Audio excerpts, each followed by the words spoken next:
concluido, porque habíamos quedado, si no me equivoco, en la filmina esta, que cuanto más decreciente, podríamos decir, entre comillas, sea la curva, más inelástico va a ser el bien. Cuanto más Exacto. vertical sea la curva, más inelástica es la demanda de ese bien. Cuanto más Claro, por ahí, horizontal es la curva, más elástica es la demanda del bien. lo que iba a agregar es que esto lógicamente es una modelización de las expresiones que veíamos anteriormente, donde se hacía una razón entre la variación de consumo y la variación de precio, en porcentaje, lógicamente. Piénsenlo como una modelización. En las curvas más verticales hay una variación de consumo mayor que la de precio, y en las horizontales es lo contrario. Por ahí es solamente verlo de esa manera. Exactamente. Una cosa que ahora que estoy anotando me queda la duda, es una boludez, pero lo que es inelástico o elástico, ¿es la demanda o es el bien? ¿O es lo mismo? Es la demanda. Ok. Es la demanda. Podemos decir, bueno, la demanda de este bien es elástica, o podemos decir, este bien tiene una demanda de... Muchas veces se habla, si se quiere, Ay, no me sale la palabra. En la jerga se dice, este es un bien elástico. En realidad no está bien dicho que el bien sea elástico. Lo que es elástica es su demanda, ¿se entiende? Obviamente, si ustedes me dicen, este es un bien elástico, no les voy a decir que está mal, ¿se entiende? Pero bueno, lo que es elástico, en este caso, es la demanda. Ok, ahora, entonces podríamos decir que la elasticidad es que actúa sobre la demanda únicamente. En este caso sí, después vamos a tener, acá tenemos otros tipos de elasticidad. ¿Sí? En este caso. Okay. Esta elasticidad, la elasticidad precio de la demanda, es la elasticidad, entre muchas comillas, la más famosa. Después hay otras que las vamos a ver ahora, pero no son tan famosas, digamos. Muchas veces en los cursos a veces no se las da directamente, ni siquiera las damos. Yo de hecho en otros cursos ni siquiera la doy. Pero bueno, acá en este curso... O sea que esta es la demanda, la elasticidad sobre precio. La elasticidad precio de la demanda. Ahora vamos a ver la elasticidad ingreso, después vamos a ver la elasticidad precio cruzada, que igual ya los vimos un poco esto, ya les sonará bien normal, bien inferior, viene sustituto, viene complementario, y después vamos a ver una aplicación con la cuestión de precios con la elasticidad. Pero bueno, vamos con esto. Elasticidad ingreso. ¿Qué quiere decir la elasticidad ingreso? Básicamente, cómo varía la cantidad demandada de un bien ante una variación en el ingreso disponible. ¿Qué quiere decir esto? Si aumenta el ingreso y aumenta las cantidades demandadas del bien, esto nos daría una elasticidad ingreso positiva. ¿Me siguen? Por lo tanto, es un bien normal. Ahora, si aumenta el ingreso y cae las cantidades demandadas del bien, me daría una elasticidad ingreso negativa. Por lo tanto, es un bien inferior. Esto ya lo vimos un poco con la Coca-Cola y con la Manaos, con toda la lógica de bienes normales y bienes inferiores. O sea que la elasticidad ingreso es cómo varía la cantidad demandada ante una variación del ingreso de la persona, del consumidor. ¿Sí? Como para que también tengan ayuda a memoria. La elasticidad precio de la demanda, uno que mira, ¿cuánto da en valor absoluto si es más de 1 o menos de 1? Y a partir de eso decimos que es elástica e inelástica. ¿Sí? ¿Me siguen? Ahora, con la elasticidad ingreso, lo que vemos no es si es más de 1 o menos de 1, es si es más de 0 o menos de 0, si es positivo o negativo. Si es positivo o negativo. ¿Sí? Con la elasticidad precio cruzada vamos a ver lo mismo, si es positivo o negativo. ¿Qué vamos a ver? Cuando varía el precio de un bien TOS, cómo varían las cantidades del bien 1. Esto ya lo vimos, sustitutos y complementarios. ¿Qué pasa? Si son bienes complementarios, si son bienes sustitutos, si sube el precio del bien 2, suben las cantidades del bien 1. Por lo tanto, la elasticidad precio cruzada es positiva. Y si son complementarios, ¿qué es lo que pasa? Cuando sube el precio del bien 2, baja la cantidad demandada del bien 1. Por lo tanto, la elasticidad precio cruzada es negativa. ¿Vamos bien? Ahí. Acá Sí, lo... le pediría un segundito si se detienen esa diapo, así Sí. copio las formulitas bien y nada más. Sí, igual las tienen, la fórmula, las diapositivas, las tienen todas a disposición o no las tienen en el Drive. Sí, al menos yo ya las bajé. Sí, están todas en el campo. Esta vendría a ser estas filminas son de la clase 2, que decían, todavía no habíamos terminado. Claro, es la que no terminamos la clase pasada. Ok. ¿Podría explicar de vuelta la elasticidad precio cruzada? Sí, la elasticidad precio cruzada nos muestra cómo varían las cantidades demandadas de un bien ante la variación del precio de otro bien. Si cuando sube el precio de otro bien, suben las demandas, las cantidades demandadas del bien en cuestión, quiere decir que estos bienes son sustitutos. ¿Se entiende? Positivo sobre positivo da positivo. Positivo. Ahora, si cuando sube el precio de un bien, pongámosle los videojuegos, bajan las cantidades de la venta de consolas, eso quiere decir que son complementarios. ¿Por qué? Negativo sobre positivo, negativo. O sea que cuando son positivos son sustitutos y cuando son negativos son complementarios. Exactamente. Ok. Bien. Los ingresos totales. Acá esto es una aplicación práctica que se hace a partir de la elasticidad precio de la demanda. Y se tiende a ponerse la persona desde el lado del vendedor. A ver, la gran pregunta que se hace siempre. Si ustedes son vendedores de un bien, ¿les conviene subir el precio y tienen como objetivo subir su ingreso total? ¿Les conviene subir el precio o bajar el precio? ¿Qué les parece? Depende. Depende de qué. Bien. Hablando que vendemos un único bien, aunque estamos dedicados a vender un bien como empresa y demás. Pues si voy a vender un solo bien, y me conviene sacarle ese único bien más plata. Depende del tipo de bien. Bien. ¿En qué sentido?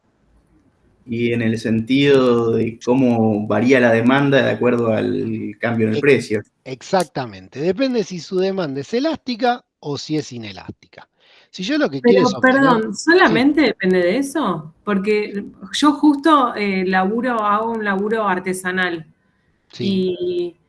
Y a mí no, o sea, si, como esta cuestión de, no sé, si compras 15 unidades bajo el precio para incentivar la compra de más unidades, ¿no?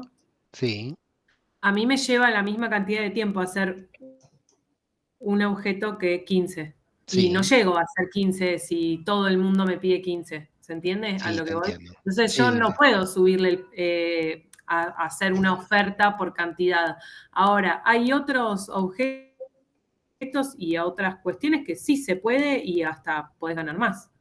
Acá, a ver, las cuestiones de la producción, de si te sirve o no a vos producirlo, todavía no lo estamos tomando. Acá lo que decimos es, si queremos solamente, y nótese esto, estamos pensando en aumentar el ingreso, no la ganancia. El ingreso es la plata que te entra, la ganancia es de esa plata que te entra, sacás el costo.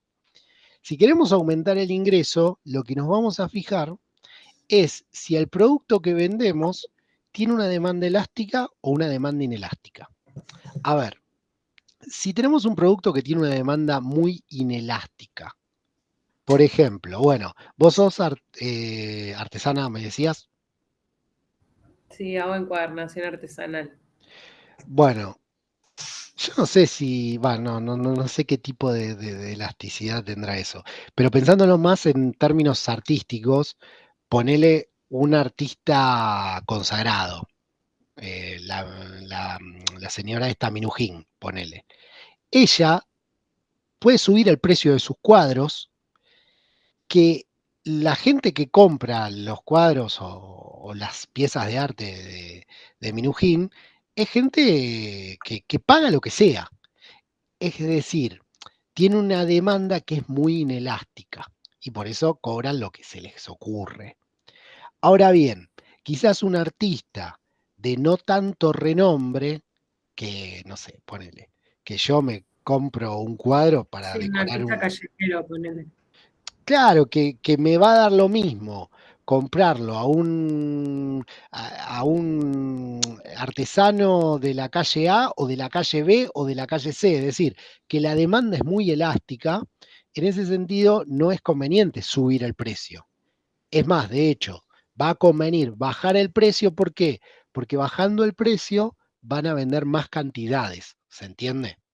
Cuando la demanda es inelástica, subiendo el precio se pierden pocas cantidades y se gana mucha plata.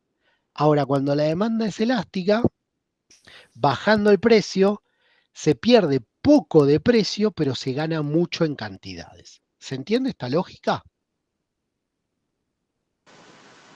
Perspectiva depender de la competencia que haya en el mercado sobre ese producto. Sí, en realidad se te Es escucha, a ver, no sé quién está hablando, pero se escucha muy bajo, Luciano. te aviso. Ahí se me escucha mejor.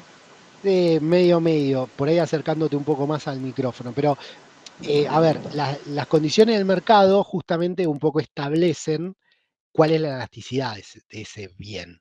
Justamente si tiene muchos sustitutos, si tiene pocos sustitutos, si cubre una necesidad básica, si cubre una necesidad que no es tan básica, todas las razones que vimos de la elasticidad, bueno, un poco operan acá. Dije los cuadros de Minujín, como también podría haber dicho, sí, la insulina. El productor de insulina, si quiere, mañana cobra lo que quiere y la gran mayoría lo van a pagar, ¿se entiende? Entonces, aumenta el precio, poca gente va a dejar de consumir insulina y casi todos van a seguir consumiendo y va a cobrar mucho más. Ahora, el productor de helado barato, y muchas veces compite en precio y por ahí baja un poco el precio y termina obteniendo mucho ingreso por volumen. Estamos hablando de un helado barato.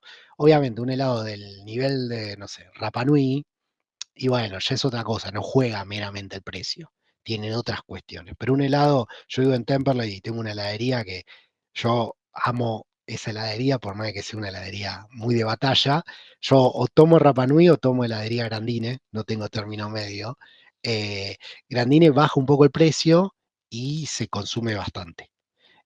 Ahora bien, Rapa Nui inclusive puede seguir subiendo su precio, porque la gente que consume Rapa Nui lo sigue pagando. Hasta un punto, ¿no? Va a llegar un punto en que la gente va a dejar de consumirlo. Pero tiene una demanda más inelástica. Nótese mucho esto en aquellos bienes del tipo de coleccionista. ¿Por qué vale tanto la marca Star Wars o la Guerra de las Galaxias? Porque detrás de la Guerra de las Galaxias hay muchos coleccionistas que pagan cualquier cosa por un muñeco de Yoda con un gorro distinto. Entonces, básicamente, hay una demanda muy inelástica de eso. Ahora, franquicias que no tienen ese tipo de fanáticos tan mimetizados, y es decir, franquicias que tienen fanáticos con demanda más elástica, y bueno, no valen tanto. ¿Por qué? Porque no se le puede cobrar cualquier cosa a esos fanáticos. Pero franquicias con fanáticos muy mimetizados, se le puede cobrar literalmente cualquier cosa que lo van a seguir pagando. ¿Vamos bien hasta acá? ¿Sí? Pues. No, espera, una Dale. cosa quiero preguntar. Sí. Porque me mareé. No, dale, no hay problema. Entonces, cuando la demanda es inelástica, a mayor precio, mayor ingreso. Y cuando la Claro, demanda es elástica, a menor precio, mayor ingreso. sí. Básicamente, para ponerlo en términos más ayuda a memoria, cuando nos enfrentamos del lado del vendedor, ¿no?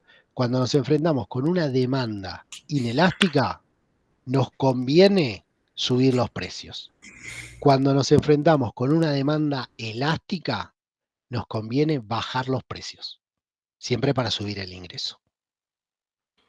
Bueno, vale la salvedad de que la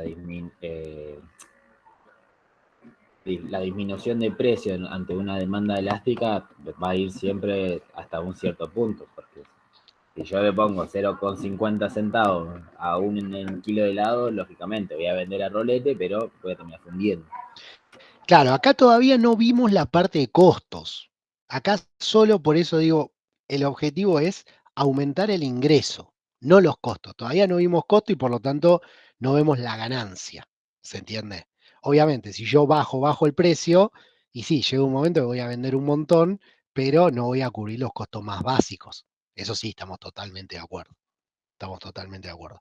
No obstante, lo que nos muestra esta cuestión de la elasticidad es que bajando un poquito el precio, obtengo mucha cantidad. ¿Se entiende? Siendo una demanda elástica. Ahora, siendo una demanda inelástica, subiendo el precio, reduzco muy poco la cantidad. Esa sería la lógica que me interesa que entiendan. Que si ustedes quieren aumentar sus ingresos, bueno, tienen una demanda inelástica, tienen que subir precios. Si ustedes quieren aumentar sus ingresos y tienen una demanda elástica, tienen que bajar el precio. Bien. Bueno, acá tenemos un poco esta misma explicación, pero con los ingresos totales, sobre una misma curva de demanda. Es decir, sobre una misma curva de demanda tenemos distintos niveles de elasticidad. Nosotros recién veíamos la elasticidad de toda la demanda, ahora vamos a ver la elasticidad en cada punto de la demanda. Habíamos Profe, dicho, sí, profe, por lo que veo, eso es una recta. sí, Por lo tanto, la variación siempre van a ser proporcionales o constantes. sí, pero los puntos desde donde, es decir, la pendiente es constante, estamos de acuerdo. Ahora bien, una cosa es arrancar, bajar de 7 a 6 e incrementar de 0 a 2 en unidades, ¿me seguís? Sí, sí. Y otra cosa es bajar de 2 a 1 y aumentar de 10 a 2 en unidades. ¿Me seguís? Vamos a tomar bajamos de precio de 6 a 5. Sí. ¿Qué estaríamos bajando? 6 a 5, vamos a hacer números. Esperen que agarro la calculadora. 33,4%. Claro. ¿33%? No. No, sería 1 dividido 6. Claro. Sería Perdón, 16,6. 16. La variación del precio sería 16. Dijimos de 6 a 5. Ahora, de 6 a 5 bajamos el precio y subimos de 2 a 4. 2. Que estamos Son duplicando las 100%. cantidades. Acá que vemos, cuando estamos en estos niveles de precio, bajamos en una unidad el precio, que representa un 16%, Claro. la caída de precio, y aumentamos las cantidades en un 100%. ¿Me siguen? Sí. Por lo tanto, acá la variación de las cantidades sobre la variación del nivel de precios es mayor a 1. ¿Me van siguiendo? O sea que es elástica. En este tramo es elástico. Ahora vamos a este último tramito. Bien. Bajamos de 2 a 1. ¿Qué Sí. quiere decir? Reducimos el precio un 50%. 50%. ¿Me siguen? La mitad. ¿Cómo? Un 50%, la mitad. Reducimos el precio un 50%. ¿Cuánto aumentamos las cantidades? Un 20%. 20%. Por lo tanto, ante una reducción del 50%, las cantidades aumentaron un 20%. ¿Qué quiere decir? Que es menor a 1 la elasticidad. Está bien. Está bien. Perdón, que ando con un estado de resfrío hace casi una semana. ¿Me van siguiendo? Sí, quedó claro, profe. Las variaciones a lo largo de la curva sí son constantes en términos de unidades, pero no en términos de porcentajes. Acá tienen un poco establecida toda la tabla. explicada más punto por punto. Pero bueno, yo les expliqué con 2 puntos extremos como para que lo entiendan. Bueno, acá esto ya lo habíamos charlado, flexibilidad de los vendedores. Esta es del precio de la oferta. Habíamos visto, perdón, la elasticidad precio de la demanda, habíamos visto elasticidad de ingreso, elasticidad cruzada, y ahora vamos a ver la elasticidad precio de la oferta, que es la última que vemos y después pasamos a la próxima unidad. ¿Qué es lo que mide la elasticidad precio de la oferta? ¿Cuánto responde la cantidad ofertada a un cambio en el precio? Si varía un poco el precio y la cantidad ofertada varía mucho, quiere decir que tenemos una oferta elástica. Si varía un poco el precio y la cantidad ofertada sigue siendo la misma o varía muy poco, tenemos una oferta inelástica. Básicamente lo que nos muestra es qué tan dispuestos están los vendedores a cambiar la cantidad ofrecida ante una variación del precio. ¿De qué depende? Primero, el horizonte temporal. Por lo general, a más se toma de plazo, las demandas tienden a ser más elásticas en el largo plazo. ¿Por qué? Y porque por ahí en el corto plazo yo no puedo comprarme una máquina y ponerla en funcionamiento mañana. Pero por ahí si me das 2 meses, 3 meses, 4 meses, ya ahí se aumenta el precio del mercado y yo compro una máquina, la pongo en funcionamiento y estoy produciendo más. Por lo tanto, bueno, el horizonte temporal implica, en el corto plazo voy a seguir produciendo siempre lo mismo, o muy poco más, por más de que el precio sea mucho más alto.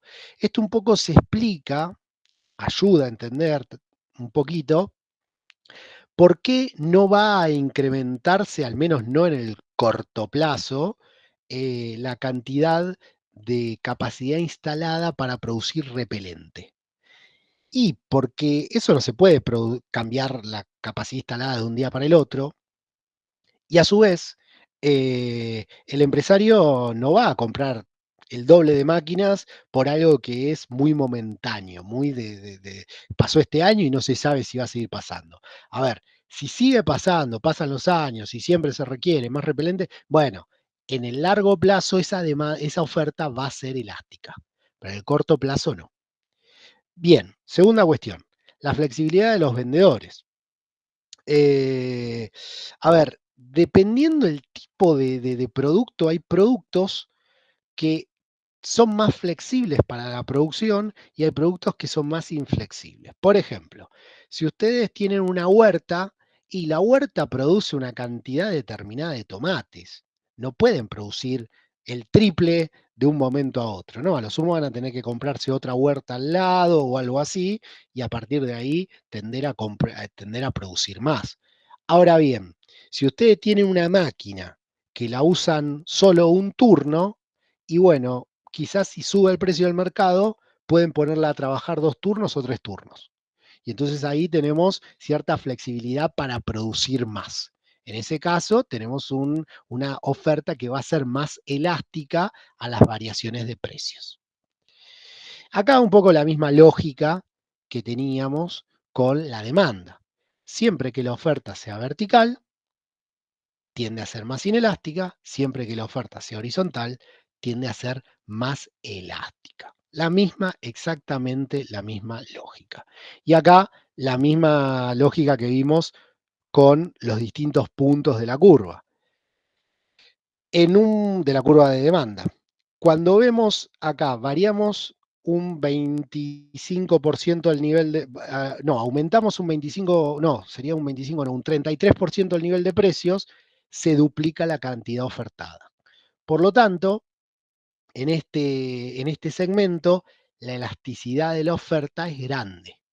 Ahora, en este segmento, la elasticidad de la oferta es chica. ¿Por qué? Porque aumentamos el precio prácticamente en un 40% y las cantidades aumentaron en un 5%. Por lo tanto, bueno, dependiendo el tramo que nos encontremos de la oferta, va a ser más elástica o menos elástica. Hasta acá dudas, preguntas, porque si no pasamos de PowerPoint. La elasticidad de la oferta tiene solamente en cuenta la variable precio o hay otras como la de la demanda? No, solamente la variable de precio, al menos la que se ve en esta bibliografía.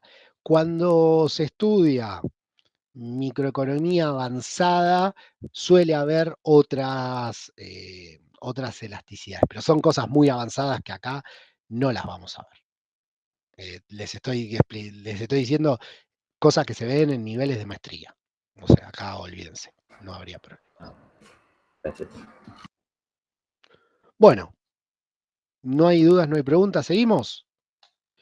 Vamos con lo que era la clase 5, el capítulo 6, que vamos a ver un poco en esto de oferta y demanda, cómo interviene el Estado, cómo interviene el gobierno y de qué manera incide en la economía. Bueno, teníamos como gran cuestión, hay 4 tipos de intervenciones que suelen llegar a tener los distintos gobiernos. Precios máximos y precios mínimos, que vamos a ver uno por uno de esos dos, cobrar impuestos y otorgar subsidios. También existe lo que es la intervención en lo que es regulatorio, intervenir regulando. Pero bueno, eso no es estrictamente económico, sino también que tiene un costado legal, aunque afecta a lo económico.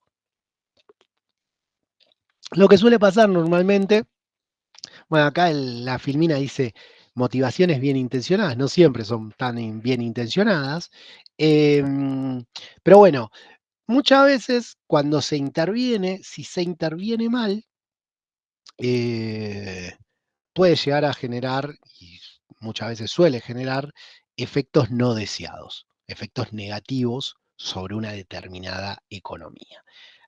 Bueno, un poco vamos a dar algunos ejemplos que venimos viendo, y una cuestión importante, el planteo que establece el texto, bueno, después vamos a ver, prácticamente dice que nunca funcionan bien las intervenciones. Bueno, hay determinadas situaciones que la historia muestra que han resultado al menos positivas para lo que el gobernante intentaba llevar adelante. Pero bueno, eso después lo vamos a ir viendo filmina por filmina.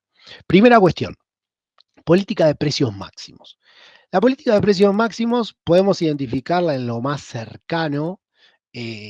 Por ejemplo, si bien no es un precio máximo estricto, pero era algo parecido a eso con lo que eran los precios cuidados. Si queremos buscar precios máximos más duros, más estrictos, tenemos que irnos allá por el año 2008-2009, cuando un señor llamado Guillermo Moreno planteaba lo que era el plan Carne para Todos. Carne para Todos, y después tiró un par de planes más así para todos. ¿Qué planteaba en ese momento? Bueno, el kilo de carne, no sé, si uno iba a cualquier carnicería, más o menos pónganle, le estoy tirando números en el aire, el kilo de carne estaba a 50 pesos. Guillermo Moreno estableció que no se podía vender a más de 35. Entonces, bueno, ¿el precio máximo qué es? Es una reglamentación por medio de la cual no se puede vender a más de un determinado precio. ¿Qué pasa? Si el precio máximo lo pone el gobernante por encima del precio de equilibrio, no es un problema. ¿Por qué? Y porque las mismas fuerzas de mercado van a llevar a que se compre y se venda al precio de equilibrio. El problema viene cuando el precio de mercado se pone por debajo del precio de equilibrio. ¿Por qué? Porque el mercado va a querer vender a 3, pero el gobierno no lo va a dejar vender a 3, en el ejemplo que le daba yo, va a querer vender a 50, pero Guillermo Moreno le va a decir no puedes vender a más de 35. ¿Qué es lo que pasa cuando hay un precio máximo? Se da algo que se denomina escasez. Básicamente, exceso de demanda. Notemos que a 2, en el caso de Moreno 35, ¿qué tenemos? La curva de oferta, pónganle que ofrece 75, y la curva de demanda 125. Entonces, si hay 75 kilos de asado en la góndola y van a comprar, la gente quiere llevarse 125, básicamente va a haber 50 personas que se van a ir con las manos vacías. Por lo tanto, escasez o lo que en otros momentos se conoció como desabastecimiento. ¿Desabastecimiento por qué? Porque a ese precio máximo hay pocos oferentes que quieren ofrecer y muchos demandantes que quieren demandar.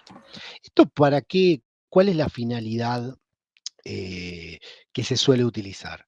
Muchas veces se trata de que, bueno, determinados sectores socioeconómicos que no podrían acceder a un determinado bien por el mecanismo de precios, terminen accediendo a ese determinado bien por el mecanismo, por ejemplo, de las esperas.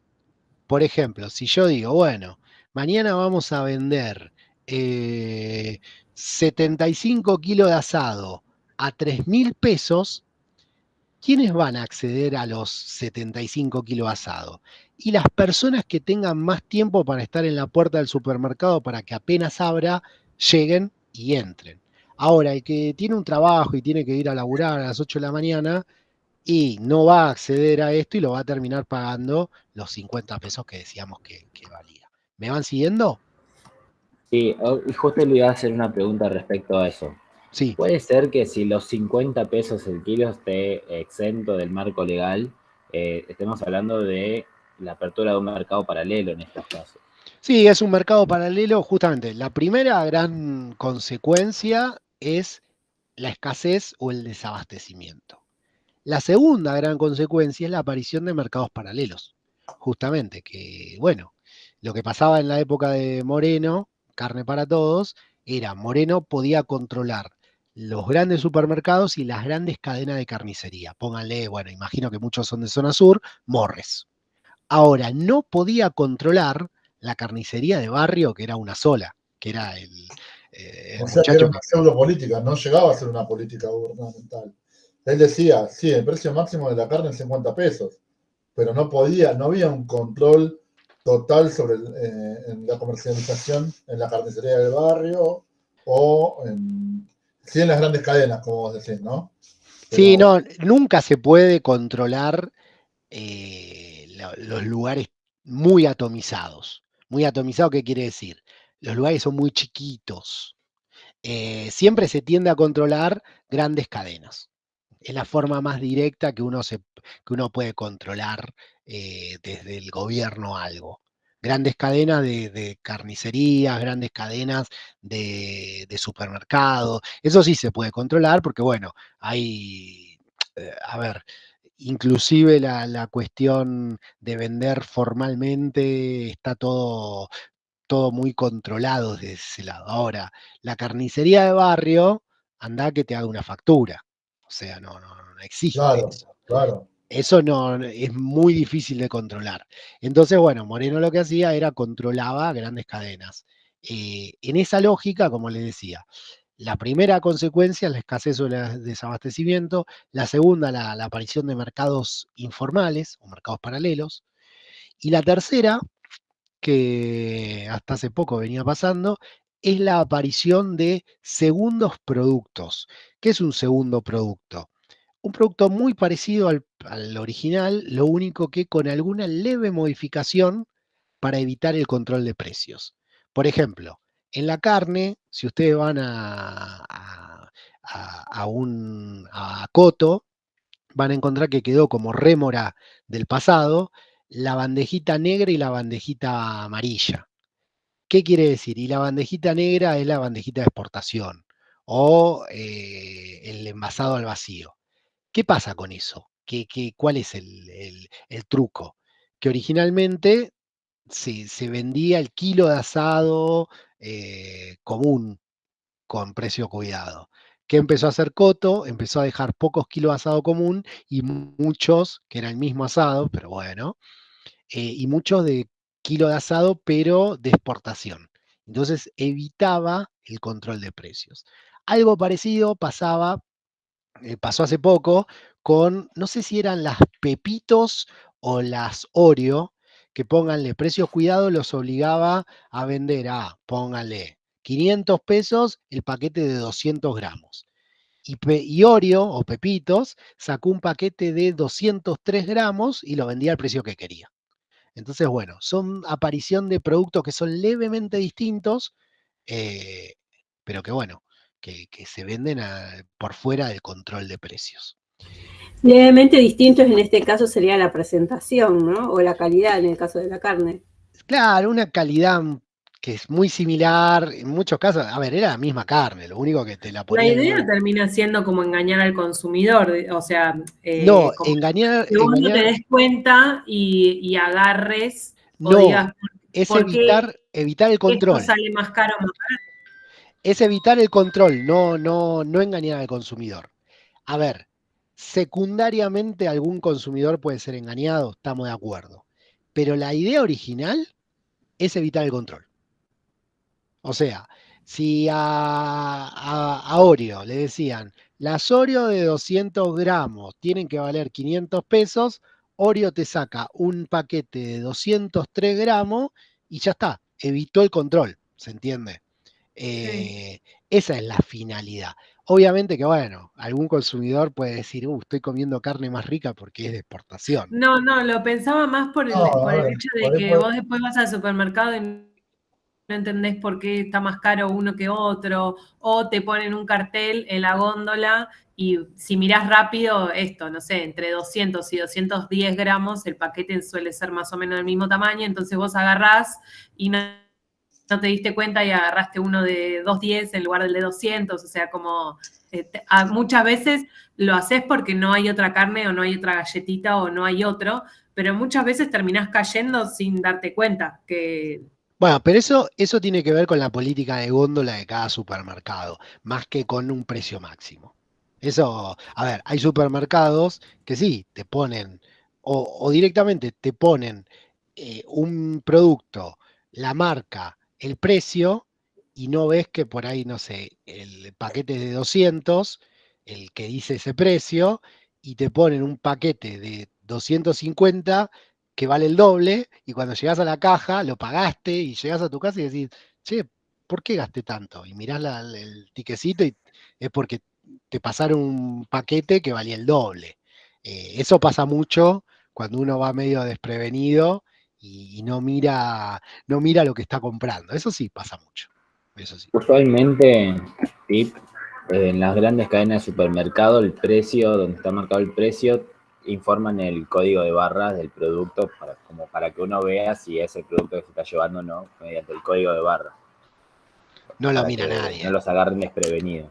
Estamos de No, acuerdo digo, que eso pero por las dudas. no lo mira nadie, ¿no? Obviamente, lo que te dicen ellos es yo te puse el código de barra para que lo veas. No lo miraste, jodete. Pero bueno, no lo mira nadie en la realidad. Bien. Bueno, precio máximo. Vamos a precio mínimo. El precio mínimo vendría a funcionar como el contrario del precio máximo. ¿Qué pasa? ¿Qué ocurre? Básicamente el gobierno plantea un precio por debajo del cual, perdón, nadie puede comprar ni vender. No es problema cuando el precio mínimo está por debajo del precio de equilibrio. ¿Por qué? Y porque el mercado va a tender a comprar y vender a 3 pesos y el gobierno me dice, y como mínimo podés comprar y vender a 2. Sí, entonces a 3 funciona. Ahora, ¿qué pasa? Cuando el precio mínimo está por encima del precio de equilibrio, ¿con qué nos encontramos? Nos encontramos con que el mercado va a querer vender a 3 pesos, pero el gobierno va a decir no se puede vender a 3 pesos, sino que tenés que vender a 4. ¿Qué es lo que termina pasando en este caso? Hay lo que se denomina un excedente de oferta. A un precio por encima del equilibrio, muchos oferentes van a querer ofrecer, pocos demandantes van a querer comprar. ¿Qué es lo que suele pasar normalmente acá en Argentina cuando se establece esto? Muchas veces la diferencia de ese excedente lo termina comprando el mismo Estado. Y muchas veces se hacen este tipo de políticas de precios mínimos con la finalidad de beneficiar a un determinado sector empresarial. Pónganle, en su momento era lo que se denominaba la política del barril criollo para el petróleo. ¿Qué era lo que pasaba? El petróleo estaba muy barato, estaba barato a nivel global y en Argentina para que los empresarios del petróleo inviertan en petróleo, le reconocían un barril mucho más caro que el barril internacional. Entonces, ¿Quién se lo reconocía? En parte los consumidores, que pagábamos un barril de petróleo más caro, y en parte el Estado le ponía la diferencia. En este sentido, cuando se dan estas políticas, suele haber algún arreglo con algún sector empresarial. Básicamente puede ser porque hay un interés real en que ese determinado sector crezca, se expanda y es un sector estratégico, o también puede ser que básicamente hay algún tongo. Nunca vamos a tener, nunca nadie va a decir esto es porque hay un tongo, pero bueno, muchas veces salta la ficha un poco, no hay pruebas, pero tampoco hay dudas. Bien. Vamos a un caso específico de precio mínimo, que es el salario mínimo. El salario mínimo, acá en Argentina existe lo que es el salario mínimo vital y móvil, que si no me equivoco hoy debe andar en las 200 y pico de 1.000 pesos, no les quiero mentir, pero debe rondar los 200.000, 250.000. Al 1 de marzo estaba en 202.000. Bien, bien. Sí. ¿Qué es el salario mínimo? Es una regulación de precio mínimo, del precio mínimo de la fuerza de trabajo, de la mano de obra, que establece que nadie se puede contratar legalmente por menos de 202.000 pesos.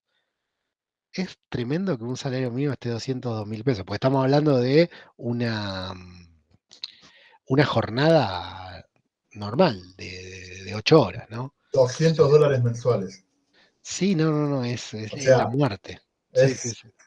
Tercermundista sería un piropo. Sí. Y pensá que si te tenés que tomar solo un colectivo, no estamos hablando de un colectivo y un tren, un colectivo de ida y un colectivo de vuelta, ya te está gastando, no sé. El 10%. Sí, o más. Un poquito más, sí. Porque O sea, tenés 26 días laborales. Estás gastando 270 como, a ver, pasaje mínimo. sí, Estás gastando 540 pesos diarios. claro. A 10 días son 5.400. A 20 días son 10.800.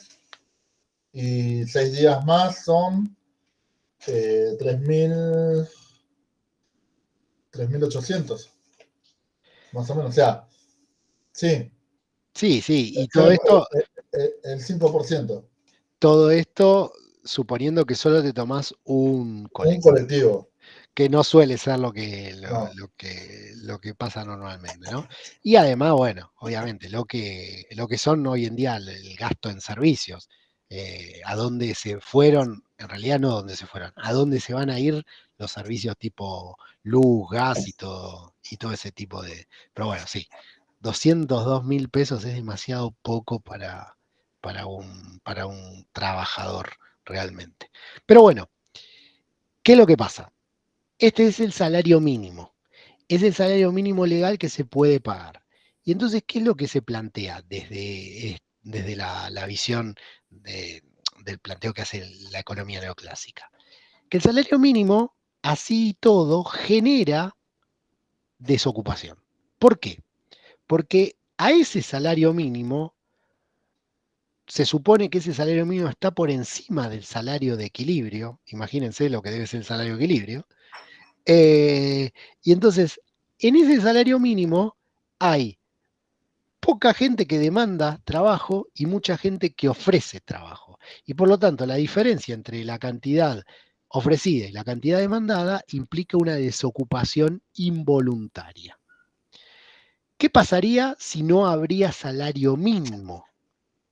Básicamente tendería a reducirse el salario, pero incrementándose el empleo. Básicamente, ¿qué estaríamos diciendo? Y bueno, el nivel salarial sería un poco más bajo, pero más gente tendría laburo. Es lo que hay. Querés laburar, es lo que puedo pagar y estoy legal. Sería la famosa frase de que no trabaja el que no quiere. El que no quiere a ese salario, ¿no?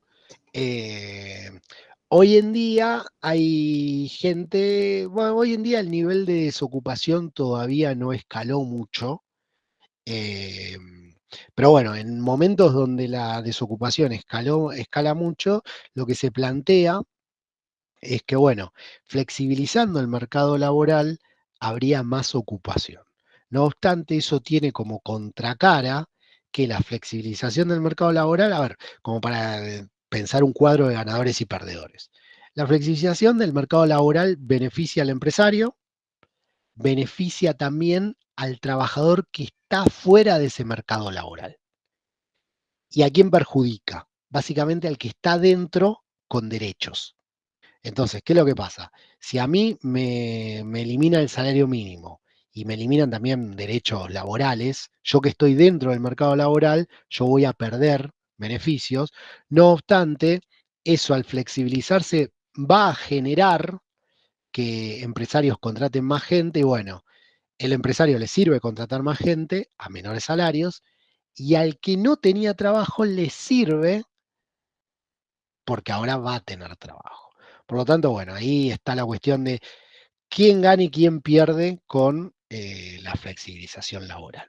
Acá tenemos, el salario mínimo aumenta el ingreso de los trabajadores pobres, establece un piso mínimo de dignidad a pesar de efectos adversos considerados bajo respecto del beneficio social logrado, y también el salario mínimo genera desempleo, por lo general desempleo joven, y genera incentivos negativos a la terminalidad de secundaria y a la capacitación de trabajadores poco calificados.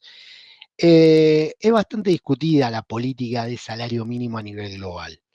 Por lo general, de nuevo, hay como dos grandes posiciones, quienes están en favor de los salarios mínimos y quienes están en contra. Como les dije, se beneficia el empresario y quien está por fuera del mercado laboral.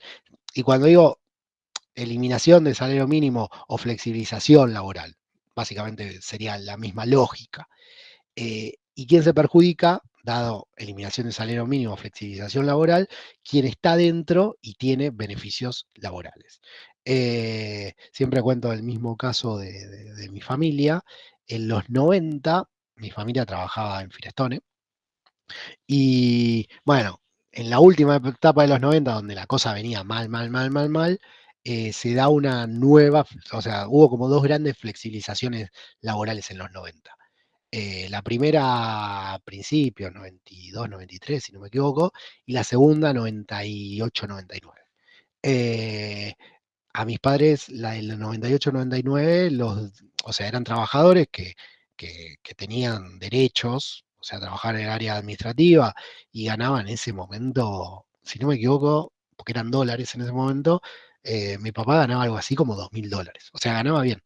Y bueno, cuando se da la segunda flexibilización laboral, que se da todo el fenómeno de las pasantías, del sector de mi papá echaron a todos y tomaron pasantes por $350.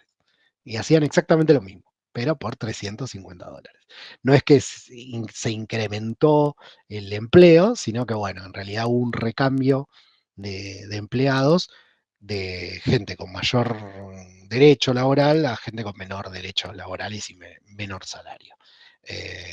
Por eso, bueno, igual quédense tranquilos que un poco es lo que se nos viene, ¿no? La flexibilización laboral. Quien tiene hoy en día trabajo con algún que otro derecho laboral, piense que, bueno, queda poco de eso.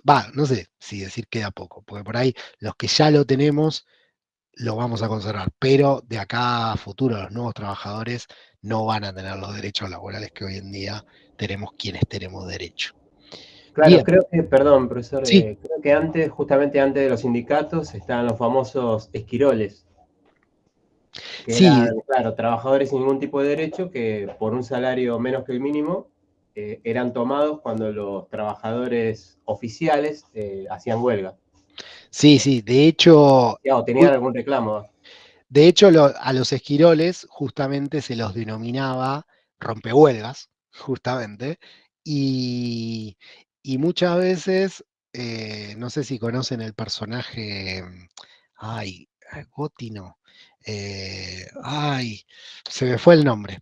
Bueno, en Estados Unidos hay como, en su momento, hubo un sindicalista camionero, sería el Moyano estadounidense, Jimmy Hoffa se llama, Jimmy Hoffa, que justamente el tipo logró un avance muy fuerte en términos sindicales porque pasaba esto que vos decías de los esquiroles. Ellos hacían huelga, venían los esquiroles, les rompían la huelga, y muchas veces no era solo que les rompían la huelga porque se ponían a trabajar, sino que muchas veces venían a pegarle a los trabajadores en huelga. Y Jimmy Hoffa logró era camionero, o sea, era el sindicato de los camioneros, y logró mucho reconocimiento en el sindicato de los camioneros porque lo que hizo fue un arreglo, fíjense, ¿no? Le mandaban a los esquiroles a romper la huelga y en esa rotura de huelga también le pegaban a los trabajadores en huelga.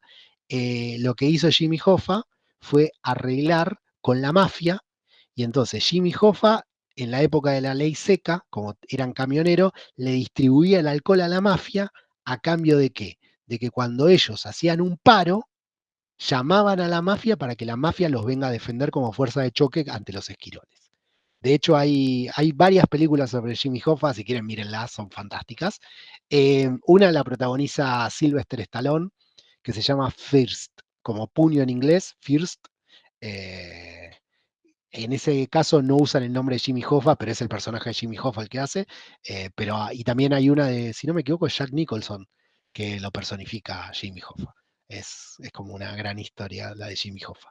Y de hecho hasta los Simpson en un capítulo, porque de hecho Jimmy Hoffa lo matan y desaparece el cuerpo. Y también en un capítulo hacen alusión a que alguien encontró el cadáver de Jimmy Hoffa. Pero bueno, nada, chiste, anécdota al margen. Claro, lo interesante creo que es que ningún sistema es totalmente fiable, ni absoluto, ni absolutamente perfecto. Ni muchos derechos, ni derechos nulos. No todo funciona en todas las situaciones.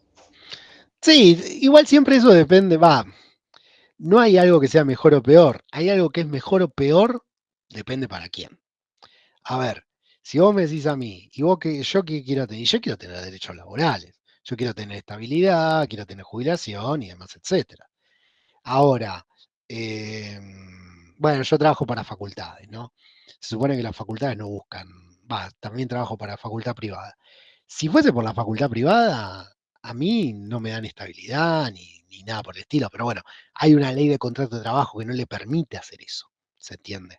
De hecho, bueno, no voy a comentar en qué facultad privada trabajo, pero hay una facultad privada donde trabajo que como los que estamos dando clases presenciales somos como más viejos y tenemos los derechos del convenio anterior, ahora abrieron la parte virtual y a los de virtual los hacen facturar. Y entonces no quieren que se enteren los de virtual que los de presencial cobran con recibo de sueldo y demás, etcétera. O sea, si es por ello, nos tienen facturando todo, ¿no? Pero bueno, así funciona la cosa. Bien, vimos lo que es un salario mínimo, vimos aplicación de precio máximo, aplicación de precio mínimo. Ahora vamos a ver cómo afectan los impuestos en mercados específicos de oferta y demanda. Bueno, los distintos impuestos, ¿qué es lo que hacen? Por un lado, generan una recaudación para el Estado. Y esa plata que se recauda, alguien mete la mano en el bolsillo y la paga. Entonces, la pregunta es, ¿quién es el que mete la mano en el bolsillo y la paga? Y en este sentido está el concepto que se denomina incidencia fiscal. Básicamente, ¿quién soporta los impuestos? ¿Cómo nos damos cuenta quién soporta los impuestos? Comparando la situación preimpuestos contra la situación postimpuestos. A ver, en la teoría, el impuesto se puede aplicar sobre la oferta o sobre la demanda. Mejor dicho, sobre oferentes o sobre demandantes. No obstante, en la realidad se suele aplicar sobre oferentes. ¿Por qué? Porque oferentes hay muchos menos que demandantes y entonces es mucho más sencillo que un oferente liquide los impuestos de todos los demandantes a que cada demandante liquide sus propios impuestos. ¿Cuál sería gráficamente la incidencia? Bueno, acá tenemos, en este primer caso, se da un impuesto sobre oferentes, sobre vendedores. ¿Qué es lo que sucede? Cuando se aplica un impuesto sobre vendedores, entendamos que teníamos un punto inicial, 3 pesos de precio de equilibrio, 100 de cantidades, la curva de oferta se corre hacia la izquierda. ¿Y qué va a pasar? Bueno, como le aplican un impuesto al vendedor, es decir, el vendedor va a tener que pagar, pónganle, por cada producto que vende 10 pesos, no, este es 50 centavos, no 10 pesos, 50 centavos. Por cada producto que vende va a pagar 50 centavos. ¿Qué pasa? Su curva de oferta se corre hacia la izquierda. ¿Por qué? Porque todo lo que antes vendía a un determinado precio lo va a ofrecer a un precio más alto. Y entonces por eso se corre hacia la izquierda la curva. ¿Qué es lo que pasa? En ese caso, el vendedor, ahora, la curva de oferta se corre hacia la izquierda, la curva de demanda se mantiene vigente. ¿Qué es lo que va a pasar? A ese nivel va a vender menos cantidad y a un mayor precio.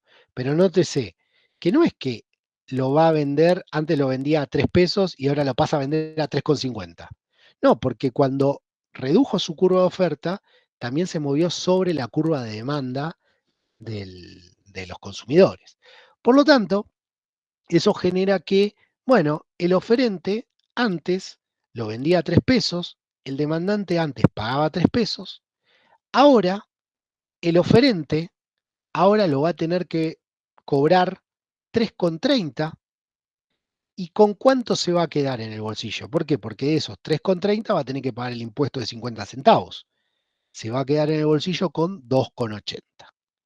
¿Qué es lo que pasa?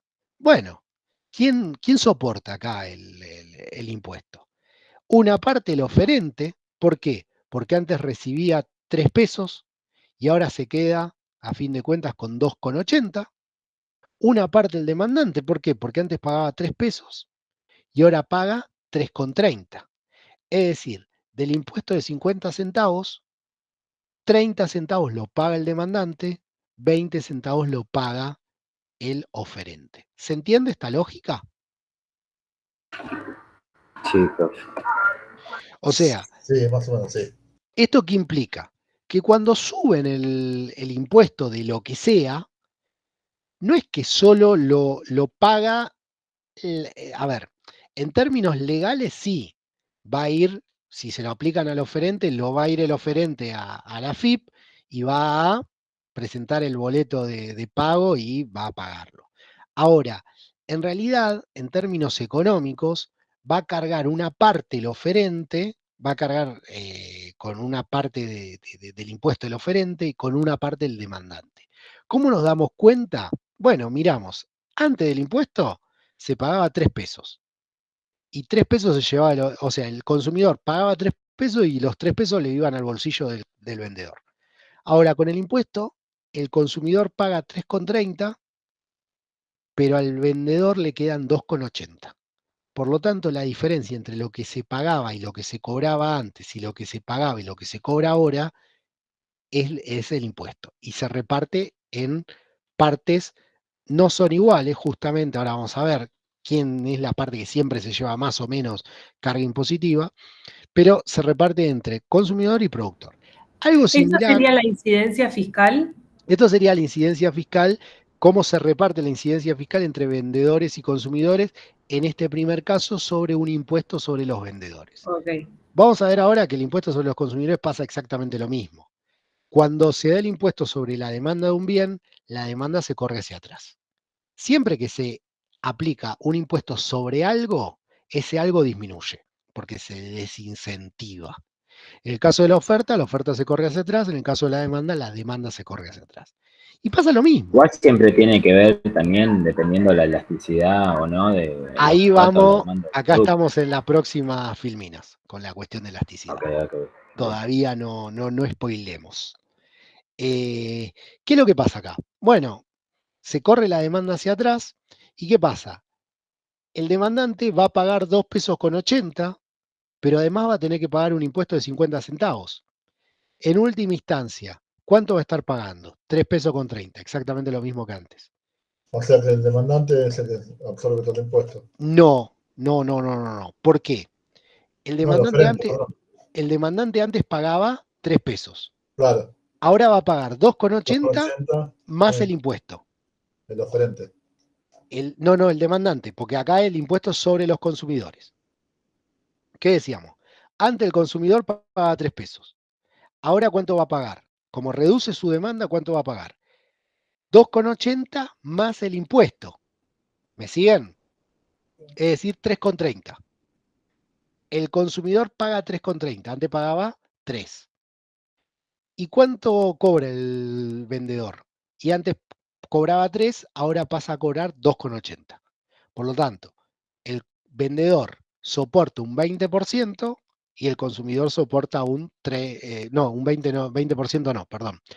20 centavos, no 20%, y el consumidor soporta 30 centavos de los 50. ¿Me siguen? Sí, pasa exactamente lo mismo. Pasa exactamente lo mismo. A esto se lo denomina equivalencia fiscal o equivalencia en la incidencia fiscal.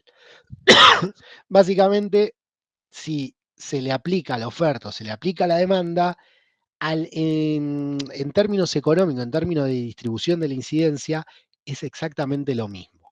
No es lo mismo en términos operativos, porque como les decía, no sería lo mismo que pónganle Jumbo liquide los impuestos de todas las ventas que hace en el mes, a que cada comprador que va a Jumbo liquide su propio impuesto. O sea, ahí sería distinto.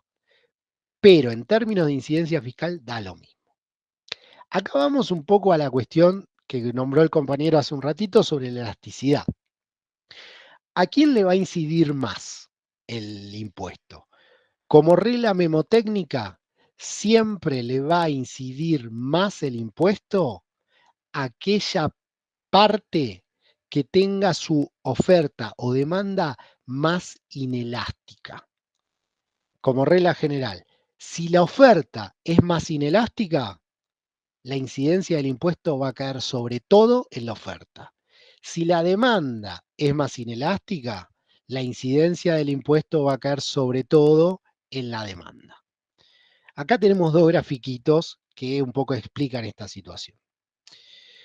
Supónganse, sí, ¿Podés repetir lo que dijiste recién? Si bien, la igual oferta es está más acá. inelástica.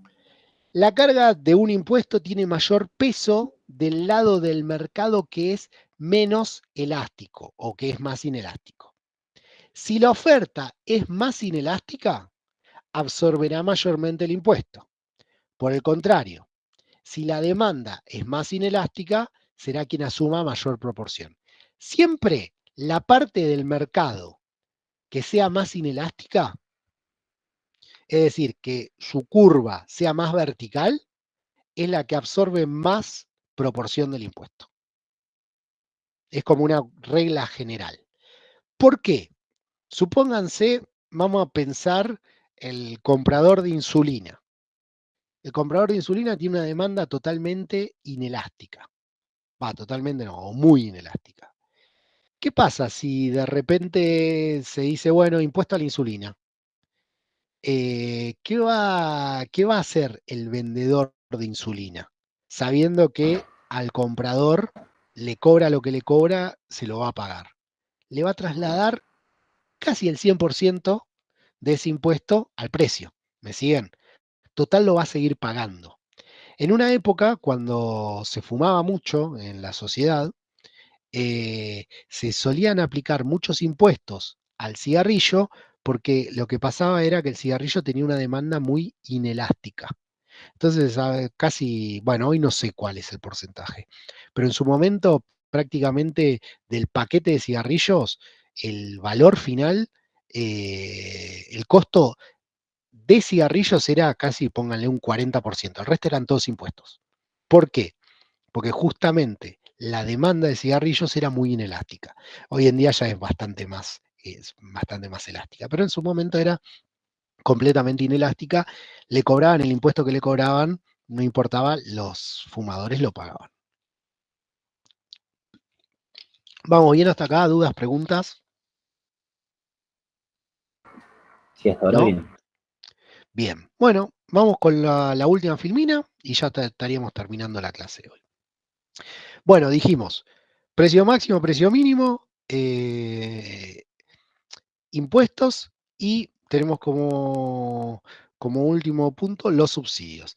¿Qué es lo que tienden a hacer los subsidios?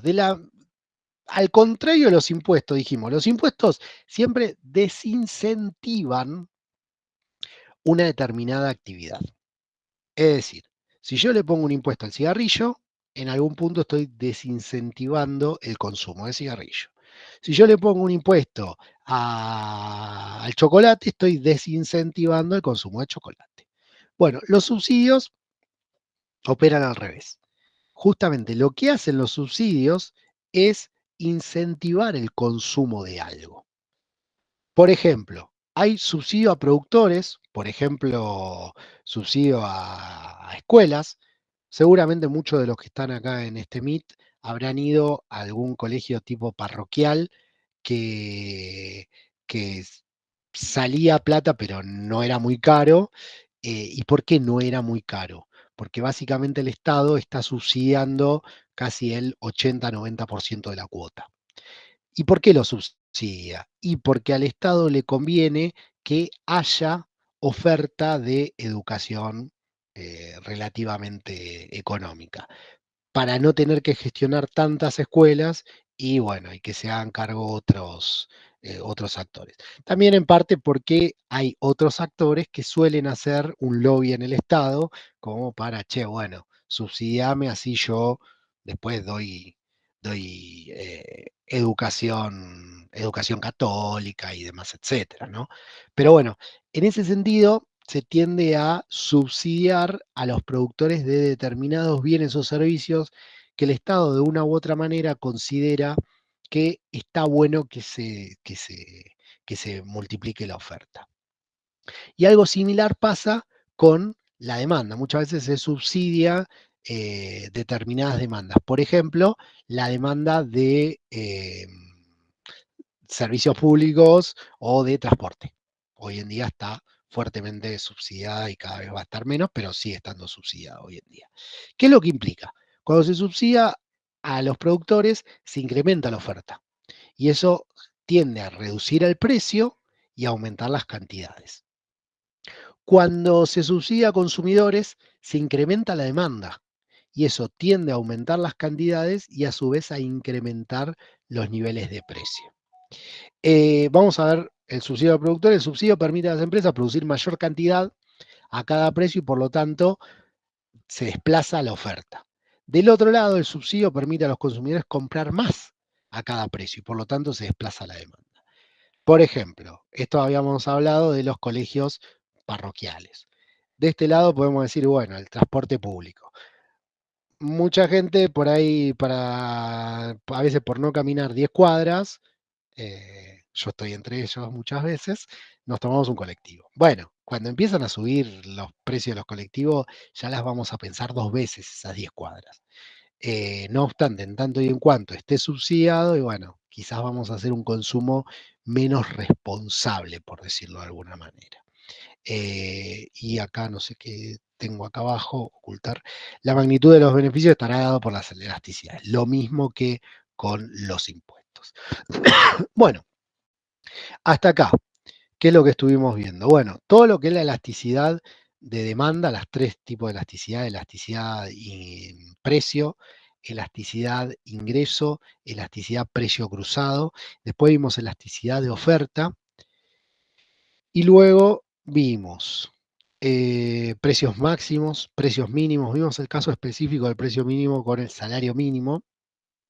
Después vimos impuestos y después subsidios. Hasta aquí, dudas, preguntas. A mí me gustaría hacer una pregunta, profe, perdón. Dale, dale. ¿Viste que vimos en el caso de los impuestos el tema de la incidencia fiscal y que hay algunos casos en los que se da una equivalencia, tanto si el impuesto es a los vendedores como a los compradores, en el cual la incidencia fiscal no varía? Sí. ¿Se entiende lo que pregunto?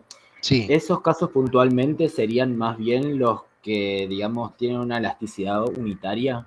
te podría llegar a decir. En esos casos, las elasticidades son similares. No obstante, en esos casos gráficos que vimos, las elasticidades son similares. No obstante, si no son similares, igualmente se va a dar esa equivalencia.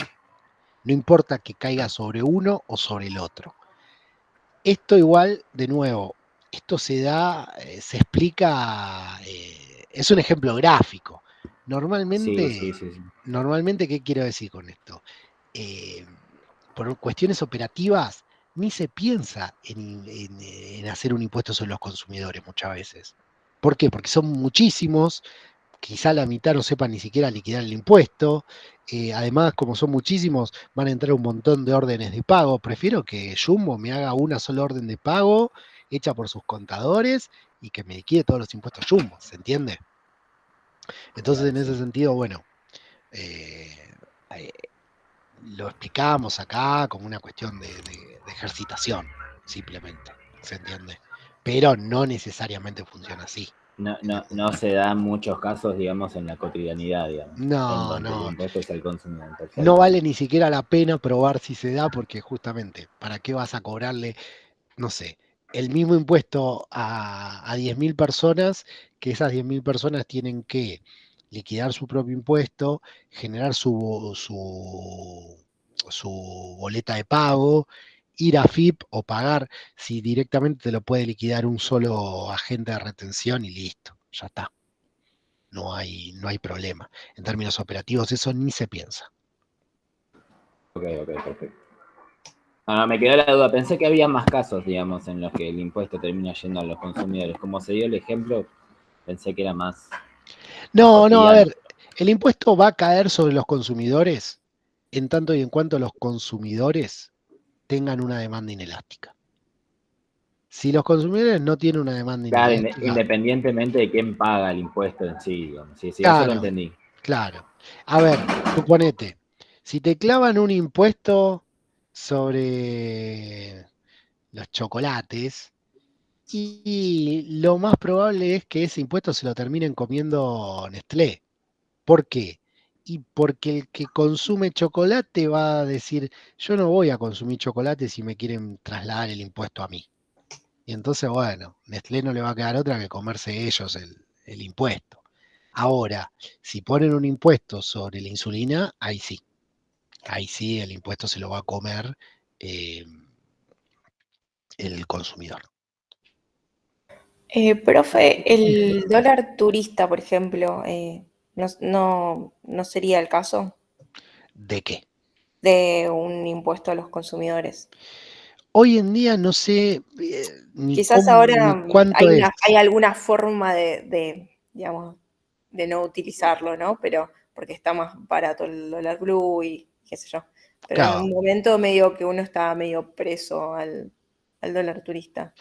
hoy en día te conviene comprar Blue, depositarlo en tu cuenta y pagar con tarjeta de débito asociado a cuenta dólar. Ahí lo que tendría, a ver, espera, estoy pensando, porque nunca me lo puse a pensar del lado del dólar turista.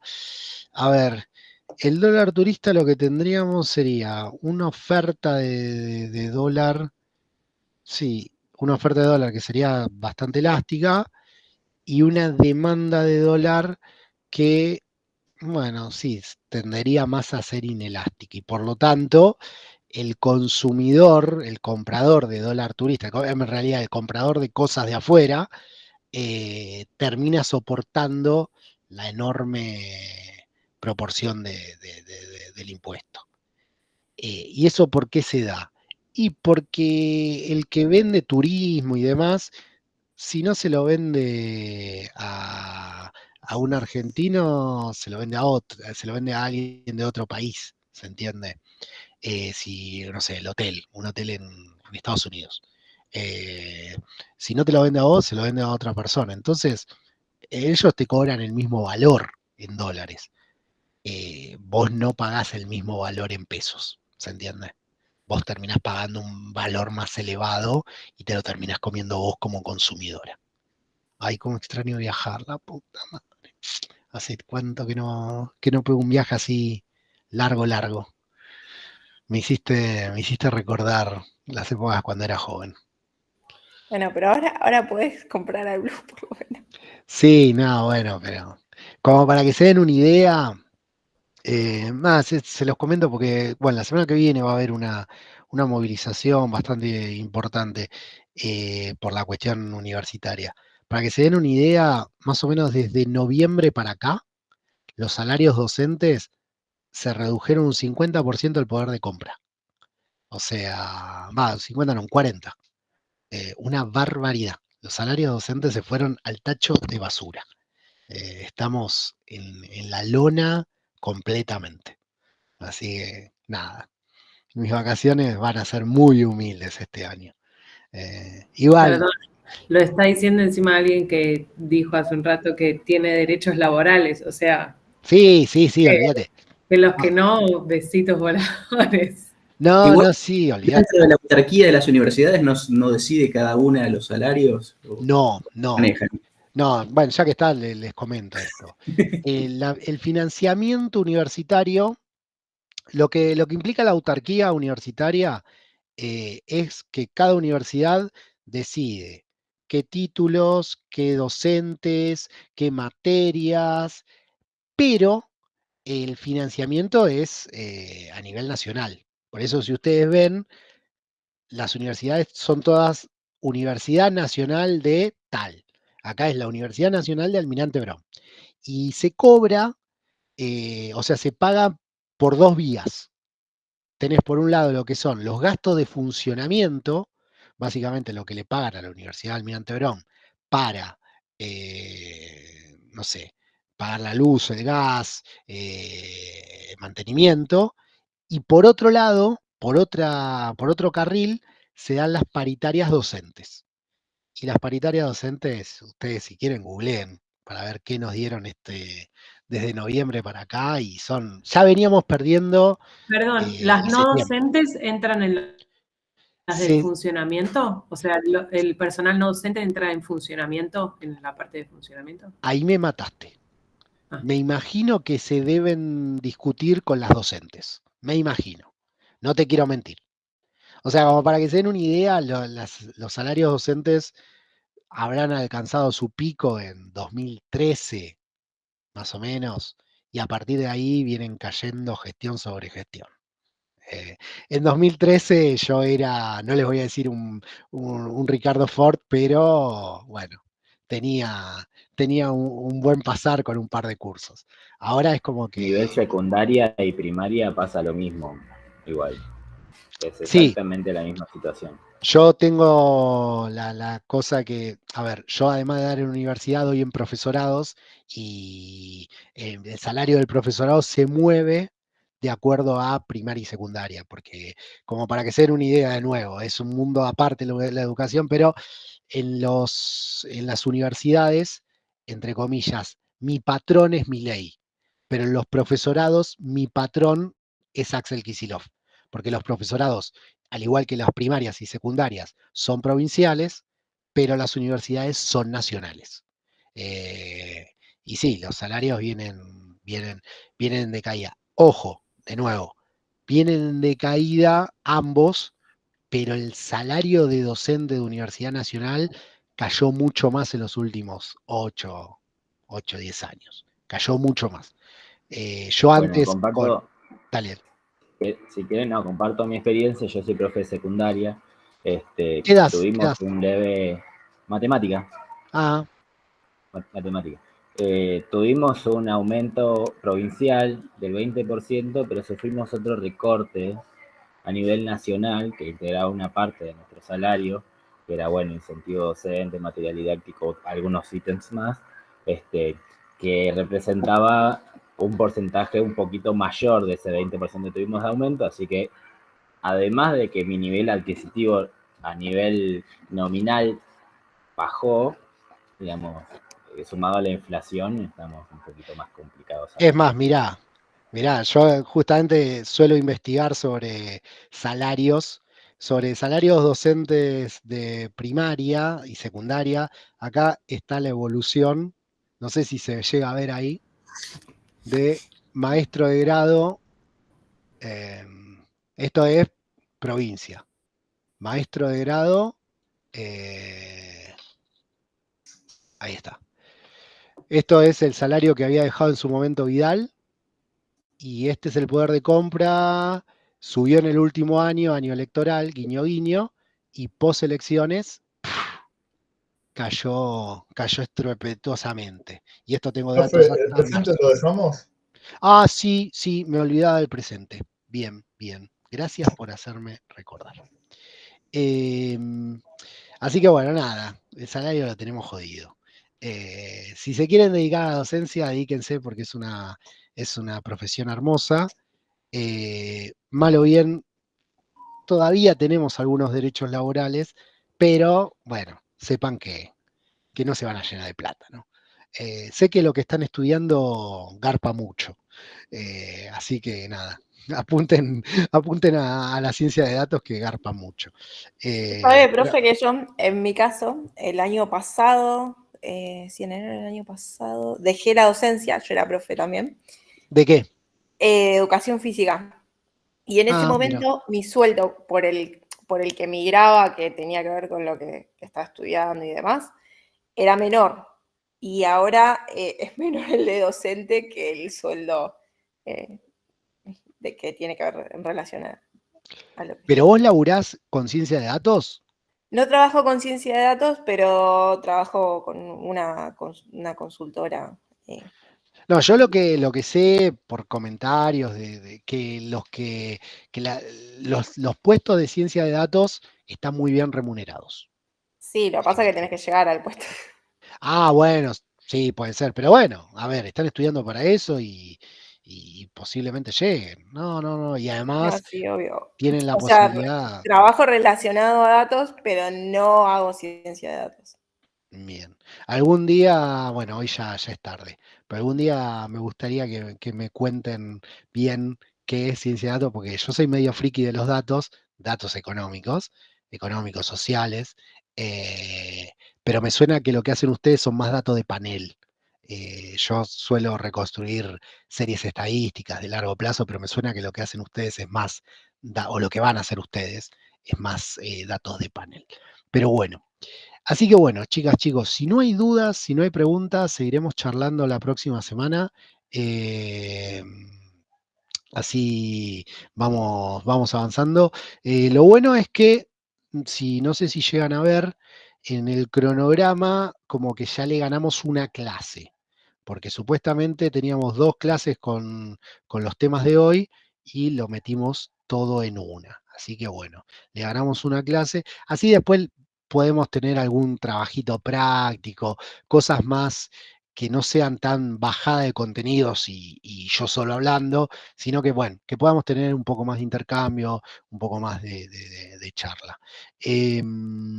La próxima clase vamos a empezar con costos totales, medios y marginales. Quizás las terminemos todo en la misma clase, pero bueno, no les quiero anticipar nada. Porque todo lo que es la segunda parte, es la parte más de economía política, por decirlo de alguna manera, macroeconomía, y hay trabajitos prácticos para hacer de intercambio que están buenos. No es que van a Profe, tener o que sea que regalar. para la semana que viene, el capítulo 13 y 14, por las dudas. Capítulo 13 seguro, 14 vemos. Ok. Pero bueno, pregunta, entiendo que bueno, vos ya lo estarías leyendo, lo llevas al día. ¿Están teniendo quienes al menos se pusieron a leer? ¿Están teniendo problemas con la bibliografía? ¿La llevan bien? ¿Es entendible?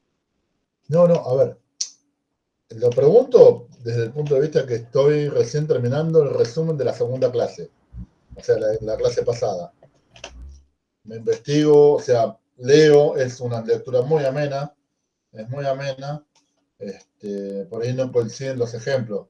Nosotros en la clase pasada vimos las zapatillas sin trigo, y en el capítulo 2 y 3 creo que habla de computadoras y autos. Sí. Pero bueno, se entiende que los ejemplos están traspolados, ¿no? Bien. Que valen uno para el otro. Yo, de bibliografía, por lo que fui leyendo hasta el capítulo 3 o 4, la llevo bien. No sé si después se empieza a complicar. No, coméntenme si alguien más, Lara, que ahí se Sí, abrió el no, micrófono. iba a decir que es recontra amable, que parece casi como un manual de primaria, porque te hace conclusiones al final, te pone las palabras claves, te Claro. pone al costadito las definiciones de las palabras claves, como es bastante amable. Bien. A mí lo que me cuesta es como la cuestión como más abstracta y universal, pero bueno, es una cuestión más personal, o sea, me cuesta como cuando empiezo a pensar en ejemplos y encima cabeza, de persona de Argentina, clase media conurbano, empiezo a pensar en ejemplos y me cuesta, o sea, me parece muy difícil no hacerle críticas mientras estoy leyendo y pensar, ¿qué estás diciendo? Esto es imposible, pero No, es que a mí, o sea, eso quizás si lo pasa. consumo como texto y ya, esto me parece que hasta o sea, es recontra sencillo. O sea, yo arranqué haciendo resúmenes, como subrayando con lápiz, haciendo anotaciones y después me di cuenta que al final tenía todas las conclusiones que era como, nada, eso, recontra amable. No, eso pasa y está bien, justamente implica un poco tener una visión crítica de lo que uno ve, ¿no? Voy a pasarme los presentes. Tener una visión crítica y está re bien. Yo lo que sí, obviamente, evalúo lo que dice la bibliografía. En el sentido de que yo no puedo evaluar, tipo, bueno, ¿qué opina usted de la bibliografía? Porque eso implica, bueno, no tengo de dónde evaluar, por decirlo de alguna manera. Es decir, qué está bien y qué está mal. No hay algo que esté bien y que esté mal. Entonces, se evalúa la bibliografía. La idea del curso es darle estos modelos, estos planteos.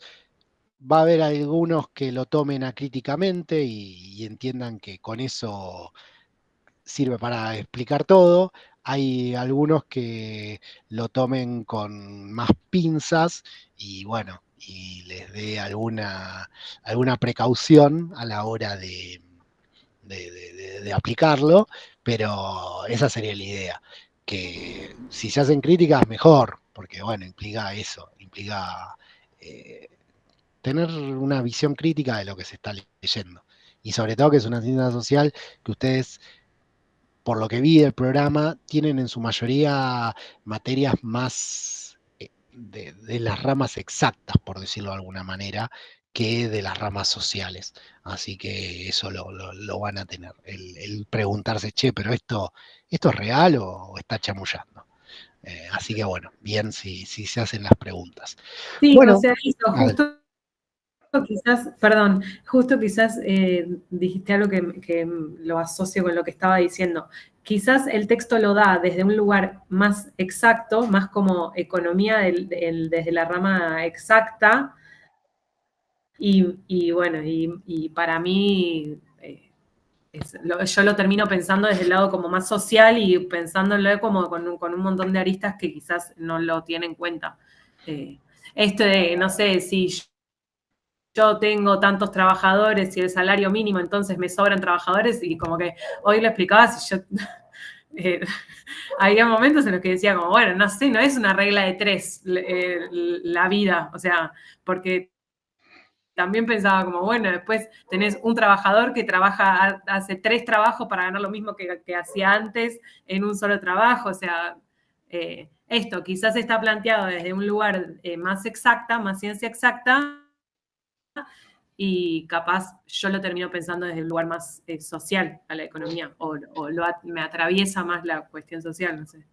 sí, en ese sentido, bueno, nada, recomiendo que lean por fuera cosas de historia, sobre todo historia, que es un poco a ver, los economistas tendemos, yo trato de hecho, bueno, yo hice el doctorado en historia, tengo como más un enfoque más histórico, pero la profesión tiene esto de tomar las cuestiones, de mirar más el Excel que la realidad histórica. Y bueno, nada. Les recomiendo que además de leer esto, si les interesa, lean sobre historia real, concreta de los distintos países y bueno, van a ver un poco más esto, un poco más discutido, un poco más ahí como para pensarlo críticamente, básicamente. Claro, igual la historia la escriben los que ganan, ¿no? Dicen por ahí, pero bueno, es muy Sí, subjetivo a veces estudiar historia. Yo te cuento lo que hago, es leer la bibliografía, los apuntes que voy tomando de lo que vas diciendo, que de hecho, si vos estás preguntando por la bibliografía, es porque estás haciendo algún feedback como para tener en cuenta en un futuro si seguís recomendando la misma bibliografía. No, ojo, yo no manejas eso. No manejo porque eso viene del Viene de titular de arriba. la cátedra y yo no toco Bueno, la bibliografía. si te sirve como feedback para vos, una retroalimentación para vos, la clase que estás dando es muy clara. Bien, En los conceptos que vos, en las filminas que vas pasando, más allá de que las tenemos, yo después cuando las vuelvo a ver me acuerdo de lo que hablabas, de los ejemplos que diste, ¿sí? Entonces, la verdad que a mí me queda muy claro. Sé que lo dijiste, sí, sé que es cierto también, que nadie sabe sabiendo todo, ¿no? Porque quien cree eso está mal. Pero bueno, a mí, hablo por mí, me es clara la materia. Bien. Bueno, nos estaremos viendo entonces el próximo lunes a la noche. Creo que solamente tenemos un feriado más que falta casi al final del cuatrimestre, así que nos vamos a ver el próximo 17 lunes. de junio. Sí, nos vemos, falta un montón, así que nos vemos el próximo lunes a la misma hora, por el mismo Vaticanal. Por el mismo Vaticanal. A la misma hora, a la misma batidora, por el mismo Vaticanal. Así que bueno, chicas, chicos, nos estaremos viendo. Que tengan buena semana. Gracias, Cristian. Un abrazo. Nos vemos. Chao, chicos. Nos vemos. Chao, buenas noches.